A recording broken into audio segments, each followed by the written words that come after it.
Yan na, nalinis na namin. Wala pa siyang mohon. Nga lang, may barbwire ako doon. Kaya lagyan na lang namin ng barbwire. Hanap pa kami ng ipoposte dito. Ito yung mga kapitbahay mo. Dito may nakatira na. So, yun. Kailangan talaga may mohon. Hindi kasi nilagyan ng mohon. Ayan. Ito, sa lot 35, may din yan. Kapitbahay mo. Nakachat mo na yata yan. Ayan. Open pala to. Sasara ko to kay open man siya. Hindi siya malinisan sa loob kasi.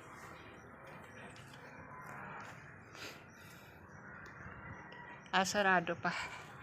Ma'am, pag ma-turn over na ito sa inyo, saka na natin lagyan ng bakod na may barbwire naman ako doon. Ha? Tama na. Yan na yan. Hindi ko na kaya, Ari. Huwag na. Huwag na yan. Okay. Wait lang. Kaya baka ako madagdagan yung sakit ng aking tuhod. Grabe, sakit. Yan, yan sa anak mo. Papagalitan kayo na yun. Saan, ikaw na mag-drive. Dukat, hindi ako marunong. Baka saan mapapunta lang yan.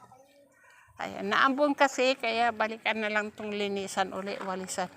Walis na lang naman yan yung sa anak mo. Walis na lang naman. Ayan. Ang mga kasama ko. Okay, thanks for watching, ma'am. Maliit lang to, maliit lang pala yung sa kanto. Ayan. Ito yung ito yung daanan ng tao, ang tawag dyan. Tapos maliit lang siyang corner sa anak mo. Ayan, dami siyang damo sa loob, pati yung sa inyo hindi maipasok naman. Okay, kasi sarado. Okay, ma'am, thanks for watching. Bye bye.